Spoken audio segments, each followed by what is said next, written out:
রেলের যন্ত্রাংশ চুরি করে জালে 4, সিগন্যাল সিস্টেমের যন্ত্রাংশ চুরি করে জালে 4, পুরুলিয়া রেল পুলিশের জালে 4 দুষ্কৃতী।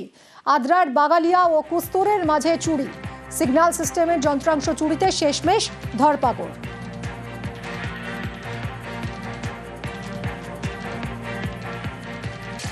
বক্সায় ফের হাতির আতঙ্ক, বক্সা ব্যাঘ্র প্রকল্প লাগোয়া গ্রামে হাতির আতঙ্ক। বক্সার পোড়োতে হাতির আতঙ্ক, খাবারের খোঁজে লোকালয়ে 20টি হাতির দল। 4-5টি শাবক নিয়ে গ্রামে হাতির দল ঢুকে পড়ে। হাতির দলকে জঙ্গলে ফেরাতে বনকর্মীরা পৌঁছেছেন। বিউটিফুল।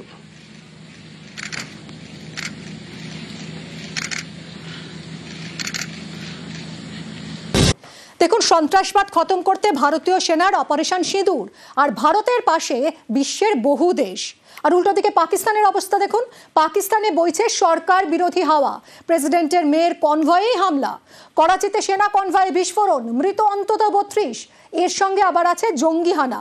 যে পাকিস্তান জঙ্গিদের কোলের ছেলে করে রাখে, সেই পাকিস্তানেই 2024 সালে জঙ্গিহানায় মৃত্যু হয়েছে 2500-এরও বেশি। চাঞ্চল্যকর রিপোর্ট মার্কিন সংস্থার।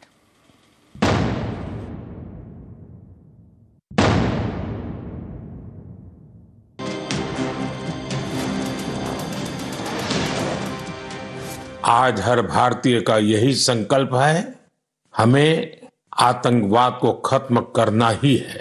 ऑपरेशन सिंदूर के दौरान हमारी सेनाओं ने जो पराक्रम दिखाया है, उसने हर हिंदुस्तानी का सिर ऊंचा कर दिया है। जिस प्रिसीजन के साथ, जिस सटीकता के साथ हमारी सेनाओं ने सीमा पार के आतंकवादी ठिकानों को ध्वस्त किया, वो अद्भुत है। ऑपरेशन सिंदूर सिर्फ एक सैन्य मिशन नहीं है, ये हमारे संकल्प, साहस और बदलते भारत की तस्वीर है।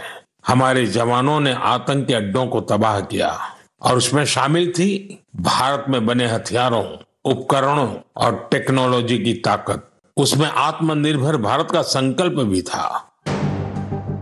পেহেলগাঁওয়ে জঙ্গি হানার বদলা, পাকিস্তান এবং পাক অধিকৃত কাশ্মীরে জঙ্গিদের ঘাঁটি গুড়িয়ে দিয়েছে ভারতীয় সেনা। অপারেশন সিঁদুরে ধ্বংস করা হয়েছে পাকিস্তানের একের পর এক বিমান ঘাঁটি। বিশ্বজুড়ে এই সাফল্য প্রচার করছে ভারত। 33টি দেশে গিয়েছেন 59 জন প্রতিনিধি। সন্ত্রাসবাদের বিরুদ্ধে এই লড়াইয়ে ভারতের পাশে দাঁড়াচ্ছে বহু দেশ। জঙ্গিদের মদতদাতা পাকিস্তানের বিরুদ্ধে বিশ্বে প্রচার করছে ভারত। এতে কূটনৈতিক মঞ্চে চাপে পাকিস্তান, ঘরেও তারা চাপে। সে দেশে ক্রমেই বাড়ছে সরকার বিরোধী ক্ষোভ। শুক্রবার হামলার মুখে পড়েন খোদ পাক প্রেসিডেন্টের মেয়ে।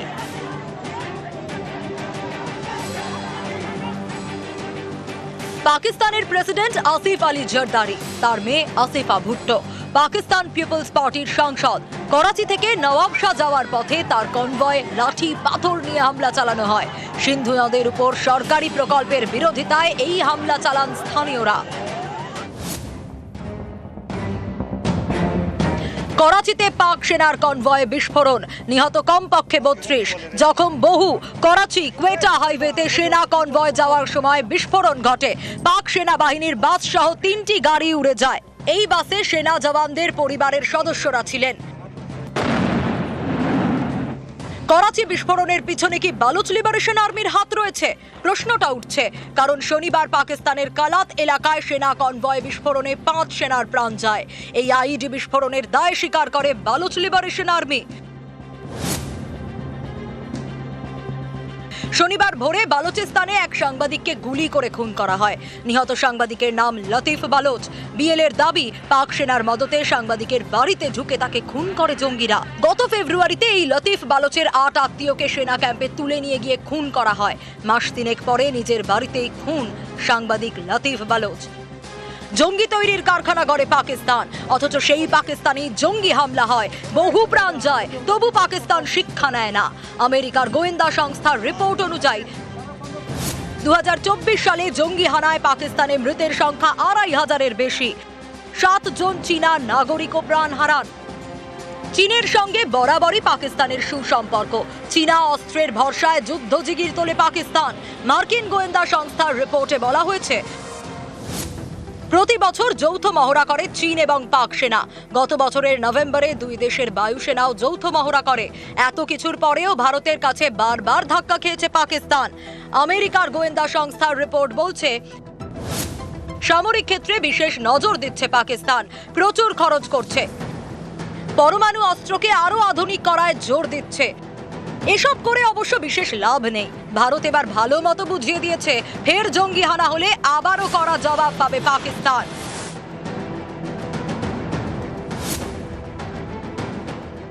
कोई भी न्यूक्लियर ब्लैकमेल भारत नहीं सहेगा।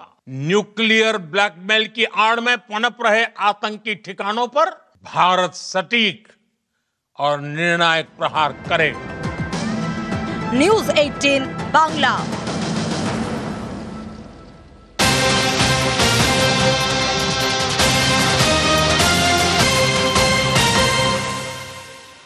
পাসপোর্ট জালিয়াতিতে নতুন তথ্য সামনে আসছে। এই দেখুন বাদল সাহানি, এই বাদল সাহানিকে গ্রেফতার করেছে পুলিশ। পাসপোর্ট জালিয়াতিতে ধৃত এই বাদল সাহানি। কে এই বাদল সাহানি? টাকা নিয়ে ভুয়ো বার্থ সার্টিফিকেট তৈরি করতো এই ব্যক্তি। গোসাবার পাঠানখালী পঞ্চায়েতের চুক্তিভিত্তিক কর্মী। কিভাবে সেই জালিয়াতিতে যুক্ত, আরো বিশদে জানবো। আমাদের প্রতিনিধি রৌনক রয়েছেন সঙ্গে। রৌনক, কিভাবে কাজ করতো এই ব্যক্তি? দেখো, ইতিমধ্যে যে বাদল সাহানিকে গ্রেফতার করেছে কলকাতা পুলিশের স্পেশাল কন্ট্রোল অর্গানাইজেশন, তারা জিজ্ঞাসাবাদে উঠে এসেছে পাঠানখালী একজন চুক্তিভিত্তিক কর্মীর নাম, যে এই গার্ডেন রিচ, একবালপুর সহ পোর্ট এলাকার বেশ কিছু লোকের কাছ থেকে 5 থেকে 10 হাজার টাকার বিনিময় এই ভুয়ো বার্থ সার্টিফিকেট তৈরি করে দিয়েছিল। এবার বেশ কয়েক বছর ধরে তিনি এই কাজ চালিয়ে যেত এবং ইতিমধ্যে পাঠানখালীর যে স্থানীয় পুলিশ তাকে গ্রেফতারও করেছে। তাকে এবার নিজেদের হেফাজতে নিয়ে জিজ্ঞাসাবাদ করতে চায় কলকাতা পুলিশের এসপিও, এবং তাকে জিজ্ঞাসাবাদ করে তারা এই তথ্যটাই বিষয় তারা লক্ষ্য রাখছে যে এরকম ভাবে কতজনকে ভুয়ো সার্টিফিকেট তিনি করে দিত এবং প্রায় 5 থেকে 10 হাজার টাকার বিনিময় এই সার্টিফিকেট তিনি করে দিয়েছেন। বিশেষ করে কলকাতার যে পোর্ট এলাকা, সেখানকার এরকম বহু ব্যক্তি পুলিশের স্ক্যানারে রয়েছে যারা পাসপোর্ট করাতে গিয়ে ধরা পড়েছেন এবং সেখানে যে এই ভুয়ো বার্থ সার্টিফিকেট গুলি উঠে এসেছে, সেই সার্টিফিকেট গুলি বেশিরভাগই এই গোসাবার পাঠানখালী গ্রাম পঞ্চায়েতের, এবং এই গোসাবার পাঠানখালী গ্রাম পঞ্চায়েতের একজন চুক্তিভিত্তিক কর্মী কাজ করতেন। তিনি বিপুল টাকার বিনিময় এই ধরনের ভুয়ো বার্থ সার্টিফিকেট গুলি তৈরি করে দিত এবং সেভাবেই এই বাদল সাহানিকে তিনি এই বার্থ সার্টিফিকেট তৈরি করে দিয়েছে। তাকে জিজ্ঞাসাবাদ করে এই যে একটা বড় চক্র, এই যে নেক্সাস, তার হদিশ পেতে চায় কলকাতা পুলিশের। একদমই, অনেক ধন্যবাদ রৌনক। গতকালই কলকাতায় পাসপোর্ট জালিয়াতিতে ধৃত এই বাদল সাহানি একবালপুরের বাসিন্দা। ভুয়ো বার্থ সার্টিফিকেট দিয়ে পাসপোর্ট তৈরির অভিযোগ তার বিরুদ্ধে। গোসাবার ঠিকানায় ভুয়ো বার্থ সার্টিফিকেট তৈরি। 3রা জুন পর্যন্ত পুলিশ হেফাজতের নির্দেশ।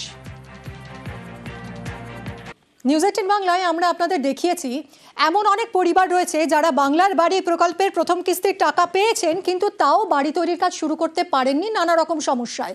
নিউজ 18 বাংলায় এই খবর দেখানোর পরই পঞ্চায়েত দফতরের সঙ্গে বৈঠক করলেন মুখ্য সচিব। বাংলার বাড়ি গ্রামীণের কাজের স্ট্যাটাস নিয়ে হলো এই বৈঠক। কি নির্দেশ দিলেন মুখ্য সচিব জানবো। আমার সঙ্গে রয়েছেন সোমরাজ। হ্যাঁ, দেখো, পঞ্চায়েত দপ্তরের সঙ্গে রাজ্যের মুখ্য সচিব মনোজ পান বৈঠক করেছেন বলে নবান্ন সূত্রের খবর। এবং বাংলার বাড়ি গ্রামীণের যে স্ট্যাটাস, অর্থাৎ প্রথম কিস্তির টাকা দেওয়ার পর এখনো পর্যন্ত কত উপভোক্তা বাড়ি তৈরি করলেন না, তা নিয়ে মূলত বৈঠক হয়েছে। গত শনিবারই আমরা দেখিয়েছিলাম যে 72.10% সারা রাজ্য জুড়ে বাংলার বাড়ি গ্রামীণের প্রথম কিস্তির টাকা দেওয়ার পুরো কাজ শেষ করেছে। অর্থাৎ এবং এক একটি জেলায় 30%-এরও বেশি উপভোক্তা তারা প্রথম কিস্তির টাকা দেওয়ার পরেও কাজ পুরোপুরিভাবে শেষ করেনি। শুধু তাই নয়, দক্ষিণ 24 পরগনা জেলায় প্রায় 50% উপভোক্তা তারাও প্রথম কিস্তির টাকা দেওয়ার পরেও মাফিক কাজ শেষ করেনি। যেখানে গত সপ্তাহে মঙ্গলবারই মুখ্যমন্ত্রী মমতা বন্দ্যোপাধ্যায় দ্বিতীয় কিস্তির টাকা দেওয়ার প্রক্রিয়ার আনুষ্ঠানিক সূচনা করেছেন।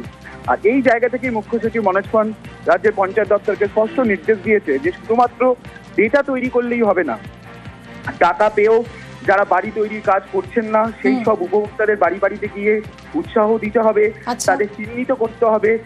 সিমেন্ট, ইট, বালি নিয়ে কোনো সমস্যা হলে ব্লক স্তরে বিডিওদের সেই বিষয়ে সমস্যা দ্রুত মেটাতে হবে এবং ব্লক স্তরে পঞ্চায়েত দপ্তরকে আরো উদ্যোগী হতে হবে, ফিল্ড ওয়ার্ক করতে হবে।